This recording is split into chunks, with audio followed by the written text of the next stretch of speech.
லா, லா, லா, லா. காதோடு தான் நான் பேசுவேன். மேடம் எனக்கு ஒரு 6 மந்த்ஸா ம். அன்னெசரி தாட்ஸ் வந்து கண்டினியூவா வந்துட்டே இருக்கு மேடம். என்ன வயது உங்களுக்கு? Negative thoughts. எனக்கு 27 மேடம். திருமணம் ஆயிடுச்சா? இன்னும் ஆகல மேடம். ஏதாவது லவ் ஃபெயிலியர் ஏதாவது ஆச்சா? இல்ல மேடம். ஓகே. என்ன வேலைக்கு போறீங்களா, படிச்சிருக்கீங்களா? மார்க்கெட்டிங்ல பிகாம் முடிச்சிருக்கேன் மேடம். மார்க்கெட்டிங்ல ஒர்க் பண்ணிட்டு இருக்கேன். எத்தனை வருஷமா வேலை பார்க்குறீங்க? நான் ஒரு 4 இயர்ஸா 4.5 இயர்ஸா ஒர்க் பண்ணிட்டு இருக்கேன். சரி, இப்போ இந்த நெகட்டிவ் தாட்ஸ் வந்து எத்தனை மாசமா வருது? எனக்கு வந்து ஒரு 6 மந்த்தா வந்துட்டு இருக்கு மேடம். என்ன ஏதாவது ஒரு 1 month-ஆ குறிப்பிட்ட வந்துட்டு இருக்கு. ஏதாவது ஒரு குறிப்பிட்ட தாட் மட்டுமே வருதா?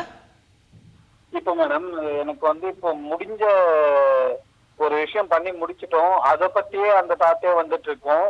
ம். அதாவது பாஸ்ட் பத்தி முடிஞ்ச விஷயத்த பத்தியே வந்துட்டு இருக்கு மேடம். பாஸ்ட பத்தியே வந்துட்டு இருக்கும். அது சரியா பண்ணிடணும், இப்படி ஹேண்டில் பண்ணியிருக்கணும், அது அப்படி வந்து handle- நெகட்டிவா தான் இருக்கும் எனக்கு. அதான் நீங்க சரியா ஹேண்டில் பண்ணல, இப்படி பண்ணியிருந்திருக்கணும், அப்படி பண்ணியிருந்திருக்கணும்னு ஆமா யோசிப்பீங்களா? மேடம். ஆமா மேடம். சரி, அது என்ன ஏதாவது சண்டைகளா, உங்க ஃப்ரெண்ட்ஸுக்குள்ள நடந்த சண்டையா?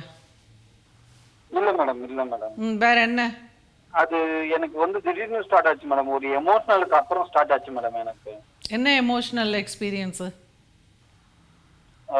ஒர்க் பண்ற பிளேஸ்ல தான் நீங்க சொன்ன மாதிரி சண்டை தான் மேடம் ஆக்சுவலா. சரி. அதுல வந்து கொஞ்சம் எமோஷனல் ஆச்சு. அந்த எமோஷனலுக்கு அப்புறம் ராங்கா எமோஷனல் ஆயிட்டோமோ அப்படின்ற மாதிரி மைண்ட்ல அப்சர்வ் ஆச்சா என்னன்னு தெரியல. ம். அதுவே வந்து ரொட்டீனா வந்து ரன் ஆக ஸ்டார்ட் ஆயிடுச்சா என்னன்னு தெரியல மேடம். உங்களை யாராவது ரொம்ப கண்ட்ரோல் பண்ணாங்களா சின்ன வயசுல? மேடம் உங்களை யாராவது ரொம்ப கண்ட்ரோல் பண்ணிட்டே இருந்தாங்களா சின்ன வயசுல? சின்ன வயசுல அம்மா தான் மேடம் கண்ட்ரோல் பண்ணுவாங்க. அப்போ அம்மா கிட்ட வந்து நார்மல் தான். அம்மா கிட்ட பல்ல கடிச்சிட்டு அடங்கி அடங்கி போனீங்களா?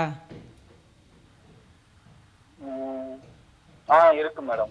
ஸோ அது வந்து நம்ம அப்பவே இந்த மாதிரி சொல்லி இருந்திருக்கணும், நாம ஏன் வாயை மூடிட்டு போனோம் அப்படின்னு இப்போ தோணுதா? இல்ல மேடம், இப்ப அந்த மாதிரி எதுவும் தோணல மேடம். அந்த சின்ன வயசு இதுவே எனக்கு வரல மேடம். இப்போ என்ன தோணுது, என்ன மாதிரி உங்களுக்கு பாஸ்ட்டை பற்றி வருதுன்றல? பாஸ்ட்டில் ஒரு என்ன ஏதாவது ஒரு நிகழ்வு சொல்லுங்க, அதில் என்ன பண்ணணும்னு நினைக்கிறீங்கன்னு சொல்லுங்க.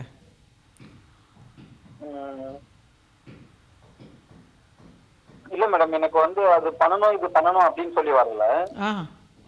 எனக்கு வந்து இப்போ ஒரு முடிஞ்ச விஷயமே வந்து ஞாபகம் வந்துட்டு இருக்கு.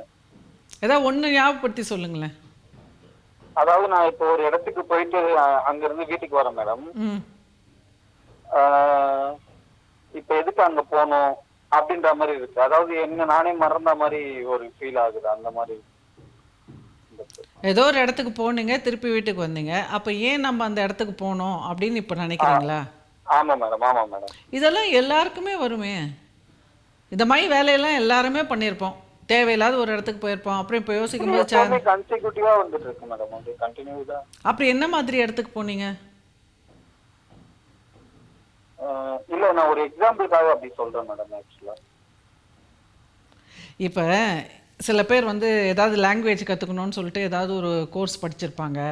அப்புறம் கொஞ்ச நாள் கழித்து ஐயோ அதெல்லாம் வெட்டி தெரியுமா, எதுக்கு தான் நான் அப்படி லோன்னு அவ்வளோ தூரம் போனேனோ வந்தேனோன்னு பேசுவாங்க.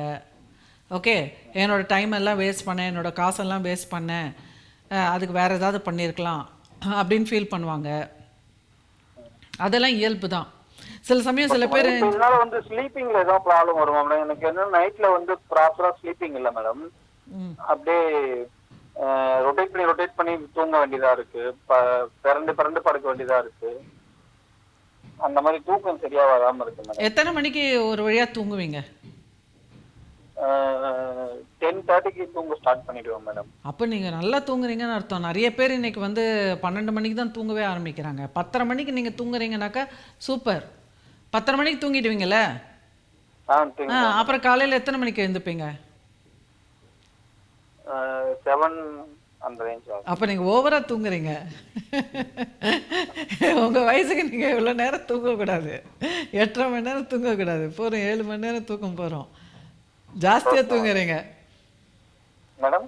ஜாஸ்தியாக தூங்குறீங்க, நல்லா தூங்குறீங்க, நல்லா ஹாப்பியாக இருங்க. அது இப்போதான் மேடம் ஆக்சுவலாக நான் வந்து சைக்காட்ரிஸ்ட்டை கன்சல்ட் பண்ணி மெடிசன்ஸ் எடுத்தேன் மேடம். அதுக்கப்புறம் தான் வந்து எனக்கு தூக்கம் வந்து இப்படி கொஞ்சம். இப்போ மெடிசன் சாப்பிட்டுட்டு தான் இருக்கீங்களா இல்லை விட்டுட்டீங்களா? இப்போ சாப்பிட்டுட்டு தான் மேடம் இருக்கேன். இப்போ மெடிசன் சாப்பிட்டுட்டு இருக்கீங்க, தூக்கம் நல்லா வருது. ஆமா மேடம். சரி, இப்போ மெடிசனை விட்டீங்க விடாதீங்க. டாக்டரோட அறிவுரை இல்லாமல் விடாதீங்க. ஏன்னா மெடிசனை விட்டீங்கன்னா வித்ட்ராயல் சிம்டம் வந்து இந்த மாதிரி நெகட்டிவ் தாட்ஸு, ஃபியரு, கோவம், ஆங்கர் இதெல்லாம் வரும். வித்ட்ராயல் சிம்டம்ஸ் கூட இருக்கலாம். ஓகே, மனநல மருந்துகள் மட்டும் சாப்பிட ஆரம்பிக்கிறதுக்கு முன்னாடி யோசிக்கணும். ரொம்ப அவசியம் இருந்தால் சாப்பிடணும்.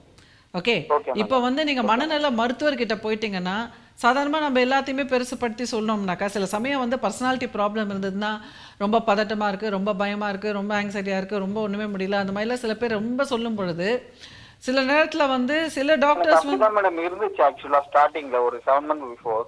அதுக்கப்புறம் மெடிசன் எடுத்து கொஞ்சம் கொஞ்சமாக கண்ட்ரோல் கொஞ்சம் ரொம்ப பதட்டமாக இருக்கும். எதுவுமே பண்ண முடியாது ஆக்சுவலாக. இப்போ ஆஃபீஸில் வேலையெல்லாம் செய்ய முடியுதுல்ல? இப்போ வந்து இதுவாயிடுச்சு மேடம். அப்போ உங்களுக்கு கரெக்டாக தான் மருந்து கொடுத்துருக்காருன்னு அர்த்தம். அதை அப்படியே சாப்பிட்டுட்டு அப்படியே மெயின்டைன் பண்ணிவிடுங்க. ஓகே, உங்களுக்கு சரியானதுக்கு அப்புறம் அவரே டோசேஜ் இப்போ நீங்கள் நெக்ஸ்ட் டைம் ரிவ்யூ போகும்போது எனக்கு கொஞ்சம் நல்லா ஃபீல் பண்ணுறேன், பெட்டராக ஃபீல் பண்ணுறேன், அதனால் கொஞ்சம் கம்மி பண்ணி டோசேஜ் கொடுக்க முடியுமா அப்படின்னு சொல்லி நீங்களே கேட்கலாம். பெட்டர் ஆயிட்டிங்கன்னா டாக்டரே கூட பார்த்துட்டு உங்களோட வாக் அண்ட் டாக்கு உங்களோட இதெல்லாம் பார்த்துட்டு அப்படியே கொஞ்சம் கொஞ்சமாக குறைச்சிட்டு வந்து நிறுத்திடுவாங்க. Okay madam. ஓகே, நன்றி. Okay madam. ஸோ இந்த நிகழ்ச்சியில் பங்கு கொண்ட நேயர்களுக்கு என்னுடைய மனமார்ந்த நன்றி. மனநல மருந்து அப்படிங்கிறது வந்து சில விஷயங்களுக்கு கொடுத்து தான் ஆகணும். அது தேவை தான். அது வந்து தீர்வு வருது அப்படிங்கிற போது அதை பற்றி எந்த கவலையும் படாமல் நிம்மதியாக சாப்பிட்டுட்டு நிம்மதியாக ஹாப்பியாக லைஃப்பில் லீட் பண்ணுங்கள். ஸோ உடலுக்கு மருந்து சாப்பிட்ற மாதிரி தான் மனதுக்கும் அந்த மருந்துகள். எனக்கு தெரிஞ்ச ஸ்கிசோஃப்ரீனியா இதுக்கெல்லாம் வந்து பைப்போலாருக்கெல்லாம் மருந்து சாப்பிட்டுட்டு எவ்வளவோ நல்லா ஹாப்பியாக ஃபங்க்ஷனலாக திருமணம் பண்ணிவிட்டு குழந்தையெல்லாம் பெற்றுக்கிட்டு நல்ல நார்மலாக நிறைய பேர் வாழ்கிறாங்க. ஸோ இப்போ அந்த மாதிரி டெவலப்மெண்ட்ஸ் நிறைய ஆயிடுச்சு. அதற்கான ஒரு பயம்லாம் தேவை கிடையாது. அதே நேரத்தில் சின்ன சின்ன விஷயங்களுக்கு ரொம்ப பெருசாக மிகைப்படுத்தி சில பர்சனாலிட்டி ப்ராப்ளம்ஸ் இருந்ததுனாக்கா அதுக்காக மருந்துகள் சாப்பிட்டு சரி பண்ணணும் அப்படின்னு ஈஸியாக யோசிக்கிறத விட நம்மளோட பிஹேவியரை மாடிஃபிகேஷன் பண்ணுறது அப்படிங்கிறது நல்லது.